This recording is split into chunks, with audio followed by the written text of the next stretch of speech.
Luego hiciste la tierra seca y nos regalaste los mares. Dios de la creación, te alabo. Porque eres grande, poderoso, eres bueno, maravilloso. Sean todos bienvenidos a su canal Primera de Corintios 13. Me da mucha alegría poder compartir con ustedes una vez más. Les doy la bienvenida de manera especial a su curso de Biblia, Palabras de Dios.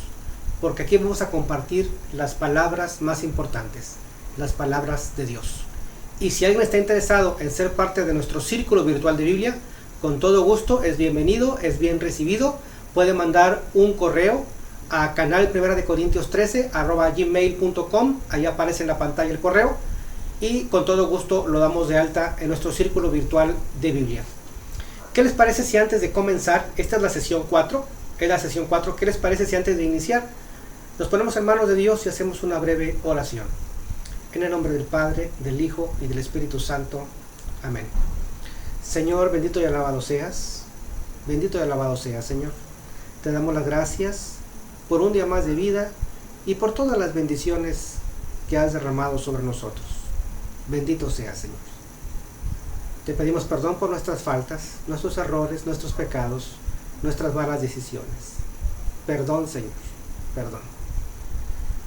Danos la gracia del arrepentimiento perfecto. Asimismo, danos la fuerza, Señor, para que nosotros siempre busquemos el bien y siempre evitemos el mal. Que venzamos la tentación y que vivamos en estado de gracia. Siempre, todos los días, a cada momento. En este día en particular, Señor, que vamos a iniciar nuestra sesión 4, te suplicamos que derrames el Espíritu Santo sobre nosotros, para que toque nuestros corazones y nuestros corazones estén dispuestos a recibir tu palabra, a recibir tu mensaje. Abre nuestro entendimiento para que podamos entender lo que tú nos quieres decir a cada uno de nosotros. Toca nuestras vidas para que podamos hacer vida, obras, hechos, testimonio, lo que nosotros vayamos aprendiendo acerca de ti. Bendito y alabado seas, Señor. Toda la gloria, el honor y la adoración a ti, Señor. Bendito y alabado seas. En el nombre del Padre, del Hijo y del Espíritu Santo. Amén. Bueno, queridos hermanos, el día de hoy vamos a compartir un poquito acerca del Génesis. Pero antes de hacerlo, vamos a hacer así como un pequeño repaso, algo flash, rapidito, acerca de cosas que pues ustedes ya conocen. Porque si han estado siguiendo los videos, hemos comentado un poco de todo esto. Y los que están en el círculo virtual de Biblia, pues ya lo dominan, porque se les ha aplicado por ahí algunos exámenes y han salido muy bien, entonces ya lo dominan. Entonces vamos a hacer un pequeño así, repaso flash. Ahí va. Pues primero, los libros de la Biblia. Ustedes ya saben que la Biblia, para empezar la palabra Biblia significa los libros o conjunto de libros. Y en la Biblia hay una lista oficial que se llama canon, que es la lista de los libros inspirados que conforman la Biblia. Bueno, la lista oficial de los libros inspirados que conforman la Biblia católica es de 73 libros. La Biblia católica tiene 73 libros. Bien, estos 73 libros comienzan en el Génesis y terminan en el Apocalipsis. Si ustedes revisan sus Biblias, Biblias, se van a dar cuenta que el primer libro de la Biblia, el que está luego iniciando, es Génesis, y el que está hasta el último, acá en la parte final, pues es el Apocalipsis. La palabra Génesis viene del griego, significa principio, comienzo, y la palabra Apocalipsis también viene del griego y significa revelación. De hecho, en algunas Biblias protestantes, el libro del Apocalipsis no lo tienen como Apocalipsis, le llaman revelación. Bien, esta Biblia de 73 libros se divide en Antiguo Testamento o Antigua Alianza y Nuevo Testamento o Nueva Alianza. De los 73 libros, 46 libros pertenecen al Antiguo Testamento y 27 libros pertenecen al Nuevo Testamento. Correcto. Ahora bien, En el Antiguo Testamento, estos 46 libros tienen una clasificación, una manera de agruparse. Se utilizaron ciertos criterios. Y la manera de agruparse fue en lo siguiente. Son libros históricos, primero, libros históricos. Segundo, libros didácticos o sapiensales, se le llama de las dos formas. Y libros proféticos. Entonces tenemos primero libros históricos, libros didácticos o sapiensales y libros proféticos. Esa es la clasificación de los libros del Antiguo Testamento. Ahora bien, dentro de esta clasificación vamos a abocarnos ahorita a los históricos. Hay varios libros que son históricos. Dentro de estos libros históricos hay un grupito pequeño, una subclasificación, un grupito que está dentro de los libros históricos. A este grupito se le llama el Pentateuco. Repito, a este grupo se le llama el Pentateuco. Pentateuco es una palabra griega que significa los 5 primeros libros. Entonces, dentro de los libros históricos hay un grupo de 5 libros que se llama el Pentateuco, y este Pentateuco está formado por Génesis, Éxodo, Levítico, Números y Deuteronomio. 5 libros. Estos 5 libros, Génesis, Éxodo, Levítico, Números y Deuteronomio, estos 5 libros son parte del Pentateuco. Y el Pentateuco pertenece a la clasificación de los libros históricos. Muy bien. Entonces ya sabemos nosotros que el Génesis está en el Antiguo Testamento. El Génesis es parte de esta clasificación de los libros históricos, y el Génesis también es parte de este pequeño grupo del Pentateuco. Es el primer libro del Pentateuco. Bueno, ustedes ya saben que había dos cánones, el canon hebreo y el canon griego. Ya lo hemos platicado. Bueno, lo que sucede es que hay dos maneras para asignarles los nombres a los libros, dos criterios. Un criterio es el que utiliza la Biblia griega y un criterio es el que utiliza la Biblia hebrea. La Biblia griega le asigna los nombres a los libros mediante el contenido. Depende del contenido del libro, es el nombre que le pone. Entonces la Biblia griega al primer libro de la Biblia le llama Génesis. La Biblia hebrea utiliza otro criterio. La Biblia hebrea utiliza el criterio de, dependiendo la palabrita o las primeras palabritas, ya sea la primera o las primeras palabritas con las cuales inicia el libro. Por ejemplo, el libro del Génesis comienza diciendo en el principio, así comienza, en el principio, y luego dice más cosas. Bueno, entonces la Biblia hebrea, para llamar al libro que nosotros llamamos Génesis, le llama Bereshit. La Biblia hebrea le llama al primer libro de la Biblia Bereshit. La Biblia griega le llama Génesis al primer libro de la Biblia. Y se refiere a la lectura y meditación del libro del Génesis siempre es compleja. Creo que estarán de acuerdo conmigo en que las más de las veces la lectura del Génesis se torna un poquito difícil, un poquito complicada, hay cierta tensión intelectual en este asunto, pero lo que sí es cierto es que independientemente de lo difícil que pueda ser, generalmente despierta mucho interés en nosotros, ciertas interrogantes, ciertas cuestiones que ahí están, y eso genera nuestra curiosidad y despierta nuestro interés. Sin embargo, pues a veces a los principiantes que no tienen una asesoría, que no tienen un acompañamiento adecuado, lo que puede ocasionar en ellos es una frustración, un sentimiento de desánimo, incluso puede terminar en el abandono de la lectura de la Biblia, porque empezaron a leer el Génesis y no lo entendieron, no estaban acompañados, se frustraron y pues ya dejaron de estudiar. Pues eso no debiera de ocurrir, pero bueno, son cosas que suceden precisamente por estas dos caras de la moneda que presenta el Génesis. Por un lado, pues despierta el interés, lo cual es bueno, pero por otro lado, si no hay un acompañamiento, pues puede ocasionar desánimo y abandonar nuestro estudio bíblico. Hay que tener cuidado con eso.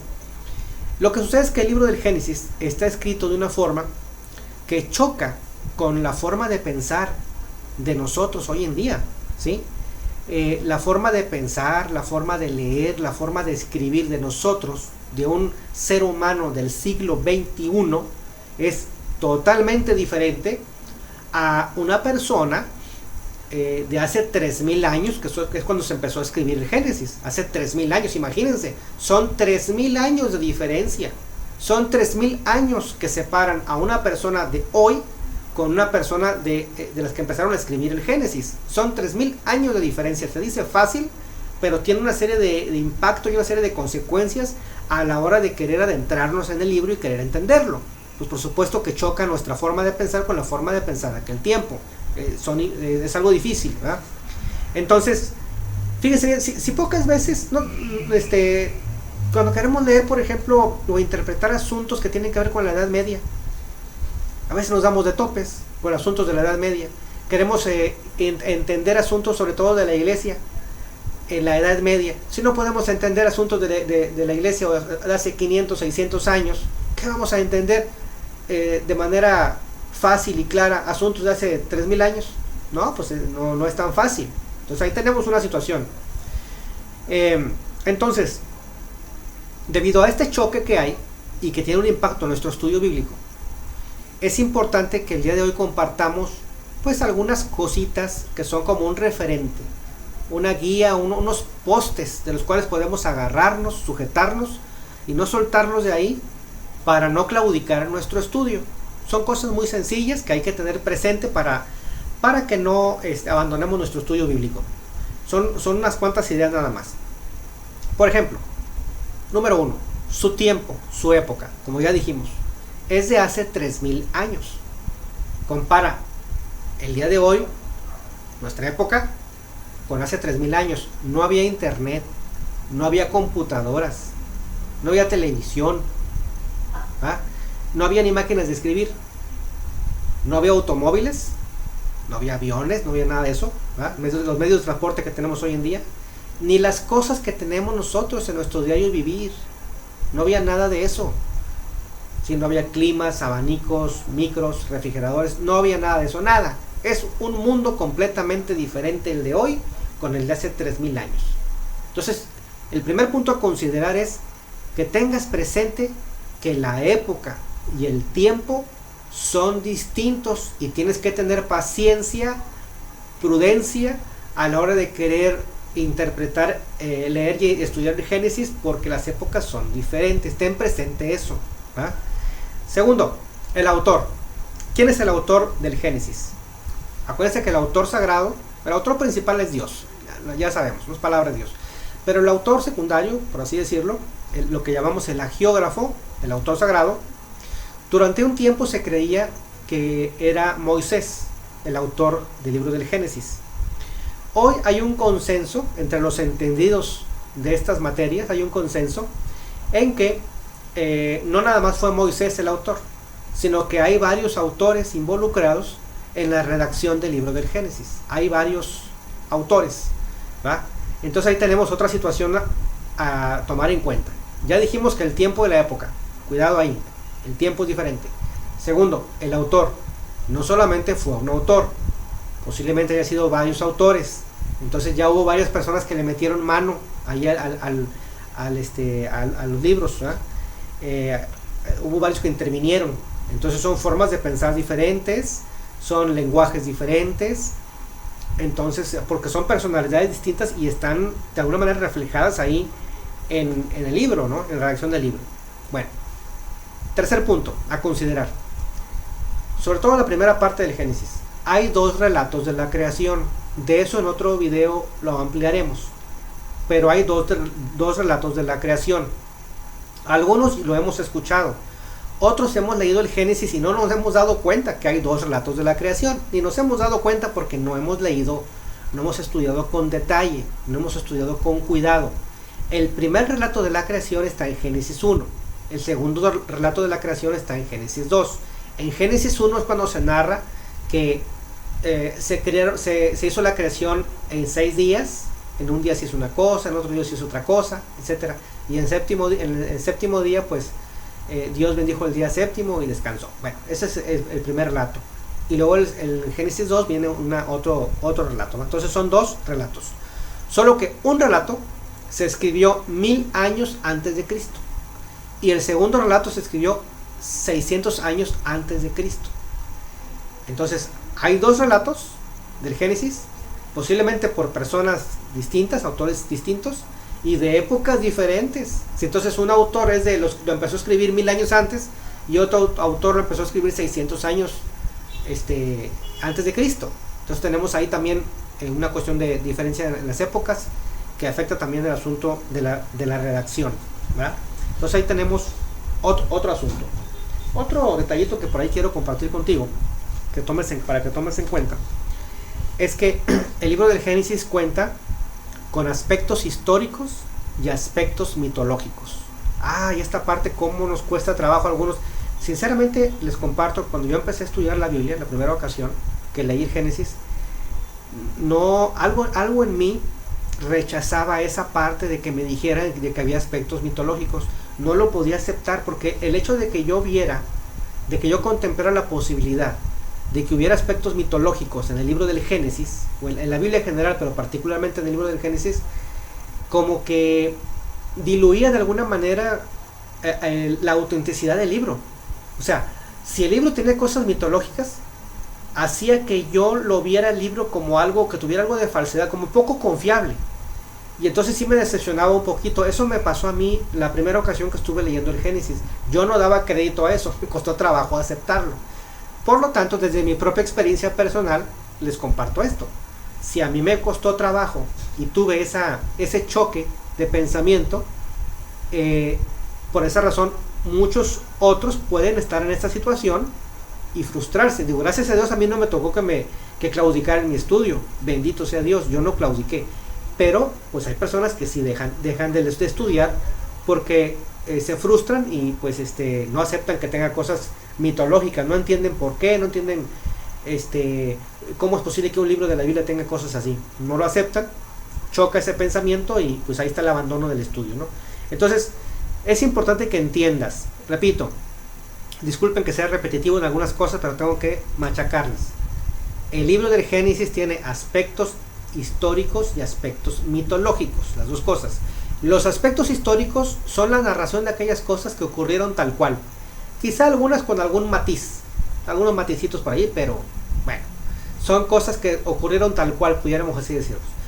Pero los aspectos mitológicos pues son enseñanzas que el autor sagrado nos está compartiendo, pero esta enseñanza va rodeada, va cobijada de algún género literario, rodeada de símbolos, pero que hay una enseñanza profunda, una enseñanza importante que el autor sagrado nos quiere compartir. O sea, en este caso pues el Espíritu Santo a través del autor sagrado nos quiere compartir esa enseñanza, nos quiere dejar esta enseñanza, pero no viene narrada como así literalmente, sino que va rodeada de símbolos, va adornada de metáforas, va a veces en algún cuentito, qué sé yo, algo así. Pero la enseñanza ahí está, nada más que va rodeada de eso. El trabajo del que estudia es tratar de descubrir qué parte es la mitológica y cuál no, para poder extraer la enseñanza, ¿verdad? Entonces a eso se refiere la parte mitológica. El autor sagrado comparte una idea trascendente, una idea muy importante para nosotros, pero que está rodeada y envuelta de símbolos. Eso se refiere al aspecto mitológico, hacia grandes rasgos. A ver si me logro explicar. Por ejemplo, cuando en el mundo, por ejemplo, un enamorado le dice a la enamorada, le dice, tus ojos son dos luceros. Así le dicen, ¿no? Tus ojos son dos luceros. ¿Será que el novio que le dice a la novia o el esposo que le dice a la esposa, tus ojos son dos luceros, ¿será que la mujer tiene dos estrellas ahí, tiene dos luceros aquí? ¿Será cierto? Pues sabemos que no. El que lo dice se estará refiriendo a que tiene dos estrellas metidas aquí en la cara. No puede ser. No se refiere a eso. ¿Qué es lo que quiere decir entonces? Lo que quiere decir es que está alabando sus ojos, está exaltando sus ojos, diciendo que son muy bonitos, que son grandes, bonitos. Bueno, a eso se refiere cuando dice tus ojos son dos luceros. Pero si lo tomamos de manera literal, tus ojos son dos luceros, y no nos salimos de ahí, nos aferramos y tercos que estamos ahí, que pues estamos haciendo una interpretación equivocada de ese texto, porque no es lo que quiere decir. Lo que quiere decir es que los ojos son bonitos. Bueno, es un ejemplo sencillo, pero es algo parecido que sucede en la Biblia. A veces se dicen cosas así, pero tenemos que descubrir realmente qué es lo que se quiso decir. Pues por eso hay que interpretarla, no nada más leerla. Pero si nosotros vemos a la Biblia más que como un libro científico, lo vemos como una carta de amor. Ya lo hemos platicado, que hay que verlo así. La Biblia es una carta de amor de Papá Dios para nosotros. Si nosotros vemos la Biblia como una carta de amor, lejos de desanimarnos por no entender a la primera, veremos que es como si Dios quisiera jugar con nosotros a las escondidas, unas escondidillas de amor. Dios juega a nosotros a las escondidas de amor, ahí en el libro, en toda la Biblia, pero en el libro del Génesis. Es como si Dios nos dijera, a través de la lectura de la Biblia, cuando vamos leyendo nosotros y no entendemos un pasaje, es como si Dios dijera, a ver, adivina cuál es el mensaje que tengo para ti. A ver, descúbreme aquí en este pasaje. A ver si me encuentras en esta cita. Tengo un mensaje para ti, a ver si lo descubres. Y entonces, después de leer el pasaje, después de leer las notas pastorales, de ver los videos del curso, pedir consejo a personas más instruidas, por supuesto, pero sobre todo, de hacer oración. Después de hacer mucha oración, encontraremos ese mensaje que Dios tiene para ti y para mí, escondido ahí en algunos pasajes del Génesis y de muchos pasajes de la Biblia, pero ahorita en este caso hablando del Génesis. Y una vez que nosotros encontramos ese mensaje, queridos hermanos, nos vamos a sentir como si Dios saliera a nuestro encuentro y nos diera un abrazo maravilloso, nos diera un abrazo cálido, un abrazo increíble, cuando nosotros encontramos esos mensajes de Dios que tiene para nosotros ahí en la Biblia. Después de estar batallando un poquito y de repente los encontramos, así nos sentimos, como que Dios sale a nuestro encuentro. Y es como algo parecido a ese encuentro que tuvieron un papá y un hijo, que nos platicaba nuestro Señor Jesucristo en el Nuevo Testamento, en el libro del Evangelio según San Lucas. Vamos a San Lucas, capítulo 15. San Lucas, capítulo 15, en el verso 20.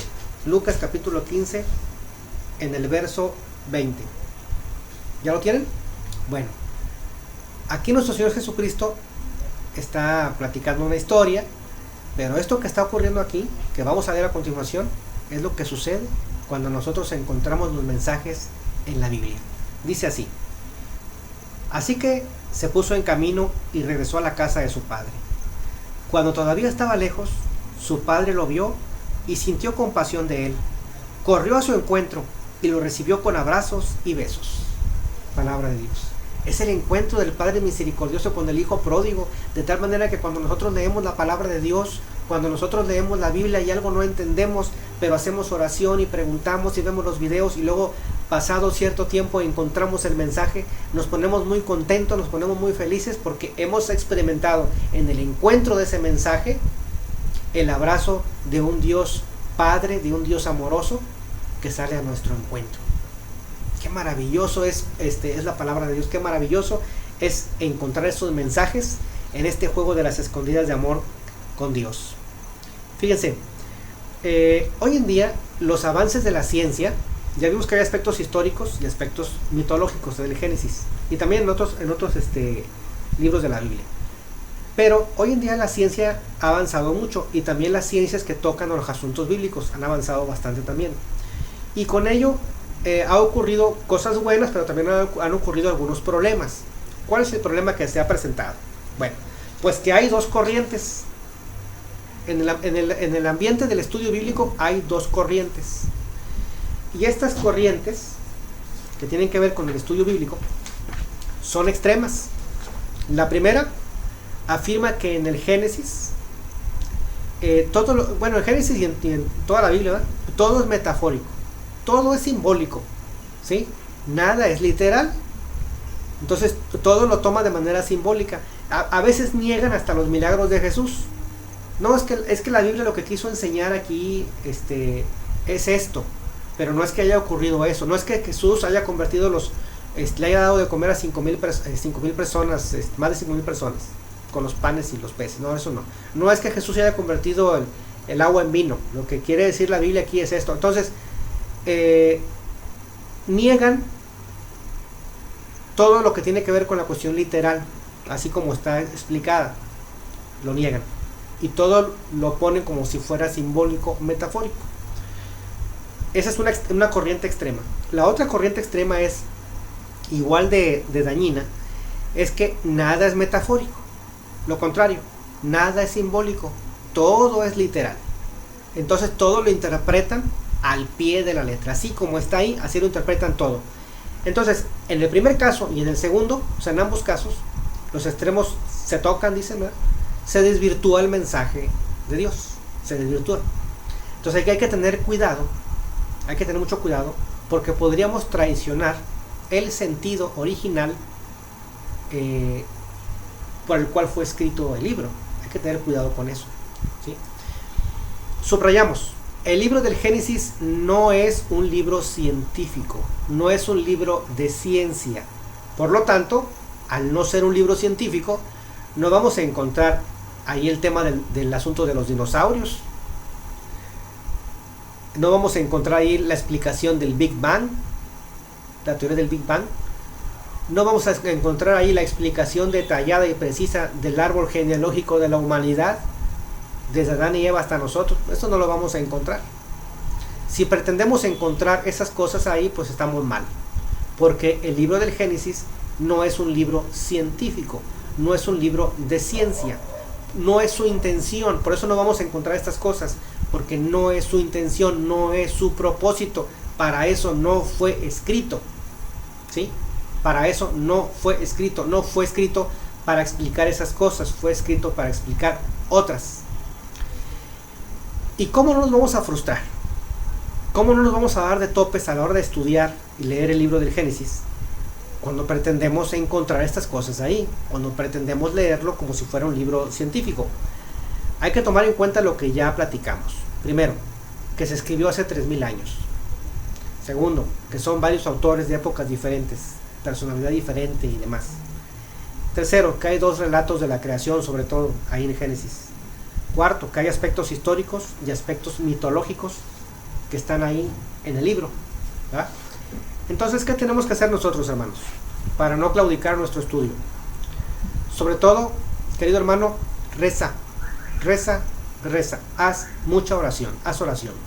Si algo no entiendes, haz oración, para que podamos entender lo que podamos, lo que Dios tenga bien revelarnos. Por eso tenemos que hacer oración.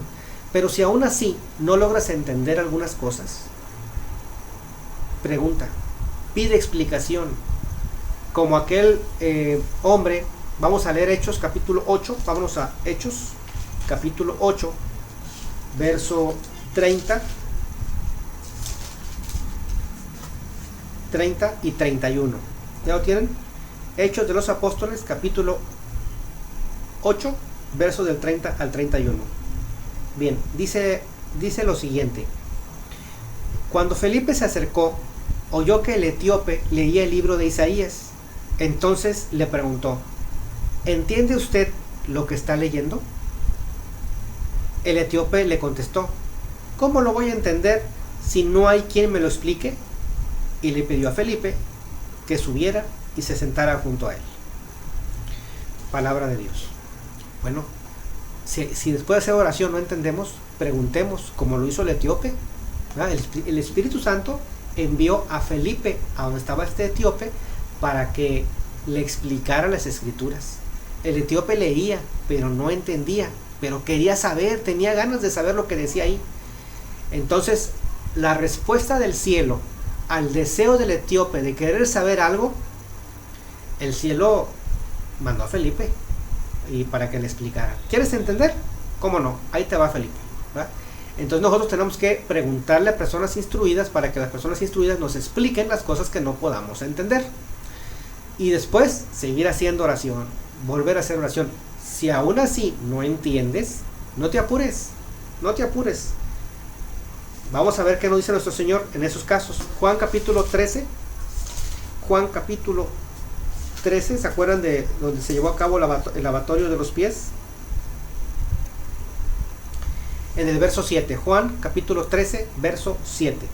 Dice así: Jesús le contestó: ahora no entiendes lo que estoy haciendo, pero después lo entenderás.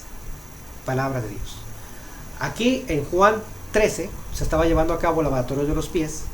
Entonces Jesús se puso a lavar los pies a los apóstoles. Llega donde está Pedro.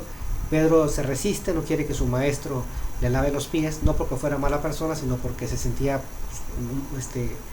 pues indigno, ¿verdad?, que el maestro hiciera esto, y Pedro se sintió un poquito incómodo y entonces no comprendía. Entonces Jesús le dice: mira, lo que yo voy a hacer ahora, tú en este momento no lo entiendes, no lo comprendes. No te preocupes, Pedro, ahorita no lo entiendes, pero lo vas a comprender más adelante, lo vas a comprender en otra ocasión. Entonces tú nomás déjame trabajar a mí, déjame actuar a mí. Lo mismo pasa en la lectura de la Biblia. Tú vas a leer, vas a hacer oración, vas a preguntar, y aún así van a presentarse cosas que de momento no vas a entender. No te preocupes, las vas a entender después, cuando Dios considere pertinente que ya es momento de revelarte eso. Hasta entonces, tú sigue adelante con tu estudio, no te preocupes por eso. Bueno, queridos hermanos, pues ahí terminamos ya esta sesión número 4.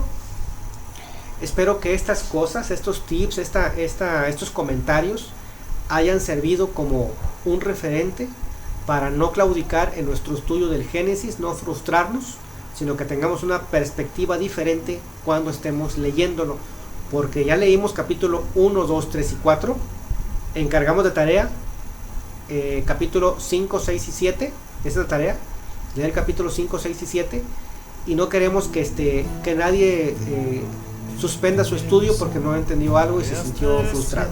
No, hay que echarle ganas, ánimo.